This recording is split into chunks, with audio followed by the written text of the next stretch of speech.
Hi കൂട്ടുകാരെ, welcome to my YouTube channel Bindu വേൾഡിലേക്ക് എല്ലാ കൂട്ടുകാർക്കും സ്വാഗതം. ഞാൻ ഇന്ന് നിങ്ങളുമായി ഷെയർ ചെയ്യുന്ന വീഡിയോ ഒരു കൂഴച്ചക്ക വെച്ചുള്ള ഒരു വലസൻ്റെ റെസിപ്പി ആണ്. വലസനെന്നും അടയെന്നൊക്കെ പറയും. അപ്പം ചക്ക വലസൻ ഉണ്ടാക്കുന്നത് എങ്ങനെയാണെന്നൊന്ന് നോക്കാം. അപ്പം ചക്ക ഇച്ചിരി വിളയാനും കൊണ്ട് വിളവ് കുറവാണ്. അപ്പോൾ ചക്ക വേവിക്കാൻ വേണ്ടി അടർത്തിക്കൊണ്ട് വന്നത് ആ സമയത്ത് എടുക്കാൻ പറ്റിയില്ല. പിന്നെ 2 ദിവസം നോക്കിയപ്പോഴത്തേക്ക് പഴമായി. അപ്പം പിന്നെ നോക്കിയപ്പോൾ കഴിച്ചു നോക്കിയപ്പോൾ മധുരവും ഉണ്ട്. അപ്പം വിചാരിച്ചെന്നാൽ നോമ്പുമല്ലേ, വൈകിട്ടത്തേക്കൊരു വലസ ഉണ്ടാക്കാമെന്ന്. അപ്പോൾ അതിൻ്റെ കുരുവെല്ലാം കളഞ്ഞ് ഞാനൊരു മിക്സിയുടെ ജാറിലേക്ക് അതൊക്കെ എടുത്തിട്ടുണ്ട്. കൂടെ തന്നെ ഒരു 5, 6 ഏലക്കയും ഒരു കഷ്ണം ഇഞ്ചിയും ഇതെല്ലാം കൂടെ എടുത്തിട്ടുണ്ട്, ചുക്ക്. അപ്പോൾ അത് ആ മിക്സിയുടെ ജാറിലേക്ക് ഇട്ട് കൊടുത്തിട്ടുണ്ട്. അത് കൊണ്ടുപോയി ഒന്ന് അരച്ചെടുത്തുകൊണ്ട് വരാം. അപ്പോൾ നമ്മളിപ്പോൾ ഇതിവിടെ അരച്ച് എടുത്തുകൊണ്ട് വന്നിട്ടുണ്ട്. ഏലക്കയും ചുക്കും എല്ലാം കൂടെ, ചക്കപ്പഴവും കൂടെ അരച്ചെടുത്തുകൊണ്ട് വന്ന് അതങ്ങോട്ട് മാറ്റി വെച്ചിട്ട് കുറച്ച് മാവ് ഞാനൊരു അരിപ്പയിലേക്കിട്ട് അരിച്ചെടുക്കുകയാണ്. കാരണം അത് ഈ റേഷൻ കടയിൽ നിന്ന് വാങ്ങിയ ഗോതമ്പ് മാവ് അത് ഇത് കാണും, ഉമി, അത് മാറാൻ വേണ്ടിയിട്ട്. പിന്നെ കൂടെ ഒരു പിഞ്ച് ഉപ്പ് പൊടിയും കൂടി ഇട്ട് കൊടുത്തിട്ടുണ്ട്, മധുരം ഒന്ന് ബാലൻസ് ചെയ്യാൻ വേണ്ടിയിട്ട്. എന്നിട്ട് അതെല്ലാം ഇളക്കി യോജിപ്പിച്ചിട്ട് കൂടെ തന്നെ ഒരു 1/2 ടീസ്പൂൺ ജീരകവും കൂടെ ചേർത്ത് കൊടുക്കുകയാണ്. അതും ഒന്ന് ഇളക്കി യോജിപ്പിച്ച് എടുക്കാം. അതൊന്ന് ഇളക്കി യോജിപ്പിച്ചിട്ട് അതിൻ്റെ കൂടെ തന്നെ നമ്മൾ അരച്ച് മാറ്റി വെച്ചിരിക്കുന്ന ചക്കയുടെ പേസ്റ്റ് കൂടി ഇതിനകത്തോട്ട് ചേർത്ത് കൊടുക്കാം. എന്നിട്ട് ചുവനെ ഇളക്കി യോജിപ്പിച്ച് എടുക്കാം. വളരെ ടേസ്റ്റി ആയിട്ടുള്ള നല്ലൊരു ചക്ക അടയുടെയോ ചക്ക വലസൻ്റെ റെസിപ്പിയാണ് ഇത്. ഇപ്പം ഞാൻ വെള്ളമൊന്നും ചേർത്തിട്ടില്ല. ചക്കയുടെ ആ പൾപ്പിൽ മാത്രമുള്ള നീരാണ്, ഒരു തുള്ളി വെള്ളം പോലും ചേർത്തിട്ടില്ല. അപ്പോൾ നമ്മൾ മാവെല്ലാം കുഴച്ച് അങ്ങോട്ട് മാറ്റി വെച്ച് ആ മധുരമൊക്കെ ആ മാവിലേക്കൊന്ന് പിടിക്കട്ടെ ചക്കയുടെ. പിന്നെ തേങ്ങ എടുത്തപ്പം കൊട്ടത്തേങ്ങയാണ് കിട്ടിയത്. അപ്പം ഞാനാണെങ്കിൽ അതൊന്ന് ഞുറുക്കിയെടുക്കുകയാണ്. മിക്സിയുടെ ജാറിൽ കൊണ്ടുപോയി ഒന്ന് ക്രഷ് ചെയ്തുകൊണ്ട് വരാൻ. അപ്പോൾ തേങ്ങയൊക്കെ ഇവിടെ ഞുറുക്കി എടുത്തിട്ടുണ്ട്. നമുക്കതൊരു മിക്സിയുടെ ജാറിലേക്കിട്ട് ഒന്ന് ക്രഷ് ചെയ്ത് കൊണ്ടുവരാം.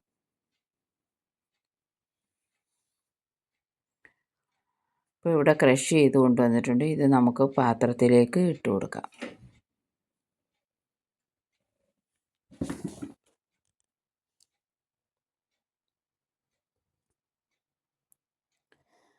കൂടെ തന്നെ മധുരത്തിന് ആവശ്യമായ ശർക്കര കൂടി ചേർത്ത് കൊടുക്കാം. എൻ്റെ കയ്യിൽ വെള്ള ശർക്കരയാണ് ഇരുന്നത്. ഈ വലിയ ആണെങ്കിൽ പൊടിയും കല്ലും ഒന്നുമില്ല. അപ്പോൾ അതുകൊണ്ട് ഞാൻ അങ്ങനെ ചേർത്ത് കൊടുക്കുന്നത്. അപ്പം അതെല്ലാം ശർക്കരയും കൂടി ഇട്ട് ഇളക്കി യോജിപ്പിച്ചെടുക്കുന്നു. ഈ സമയം കൂട്ടുകാർക്ക് വേണമെങ്കിൽ ഏലക്കയും ചുക്കും ഒക്കെ ചേർത്ത് കൊടുക്കാം, ജീരകമൊക്കെ. ഇപ്പം നമ്മളതെല്ലാം മാവിൽ ചേർത്തത് കൊണ്ടാണ് ഞാൻ തേങ്ങയിലിപ്പോൾ അത് ചേർക്കാത്തത്. എന്നിട്ട് അതങ്ങോട്ട് മാറ്റി വെച്ചിട്ട് ചക്കയുടെ കൂട്ട് ഇലയിലേക്ക് വെച്ച് പരത്തി എടുക്കാം. കനം കുറച്ച് പരത്തി എടുക്കാം.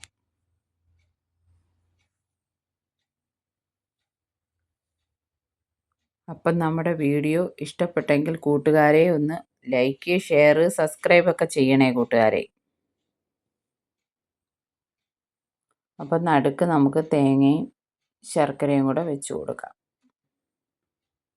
എന്നിട്ട് ചുവന മടക്കി എടുക്കാം.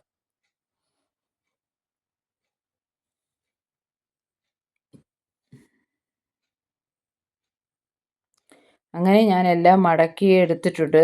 അടയെല്ലാം ഇവിടെ റെഡിയാക്കി എടുത്തിട്ടുണ്ട്. അതിനി ഒരു ഇഡ്ഡലി കുട്ടത്തിലേക്ക് വെച്ച് ആവി കയറ്റി പുഴുങ്ങി എടുക്കാം.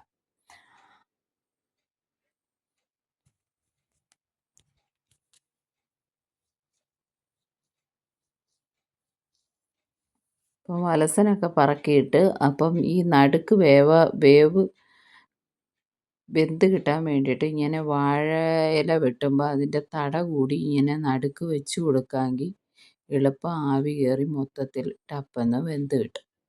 അതൊരു ടിപ്പാണ്.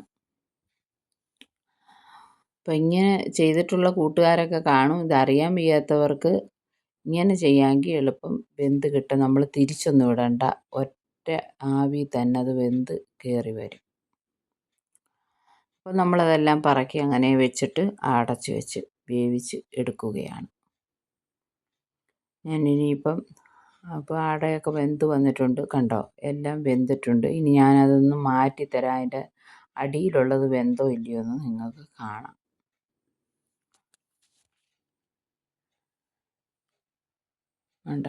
കണ്ടോ, അടിയിലുള്ളതും വെന്ത് വന്നിട്ടുണ്ട്. അപ്പം ഇനി ഞാനതൊന്ന് മുറിച്ച് കാണിക്കാം. ചൂടാണ്, നല്ല സോഫ്റ്റാണ്. എന്നാൽ സോഫ്റ്റായിട്ടുള്ള നല്ലൊരു ചക്ക വലസൻ്റെ റെസിപ്പി ആണ് ഇത്. ടേസ്റ്റി ആയിട്ടുള്ള നല്ലൊരു ചക്ക വലസനാണ്. അപ്പം നിങ്ങൾക്ക് ചക്ക കിട്ടുമ്പോൾ ഇങ്ങനെ ഒരു പ്രാവശ്യം ഉണ്ടാക്കി നോക്കുക. ഉറപ്പായിട്ട് നിങ്ങൾക്ക് ഇഷ്ടപ്പെടുന്നതായിരിക്കും. ഇപ്പം നോമ്പൊക്കെ അല്ലേ, അപ്പം എണ്ണയൊന്നും വേണ്ട. അപ്പോൾ ഇത്രയേ ഉള്ളൂ ഇന്നത്തെ വീഡിയോ. Okay, by. ഒരു വീഡിയോയുമായി വീണ്ടും കാണാം.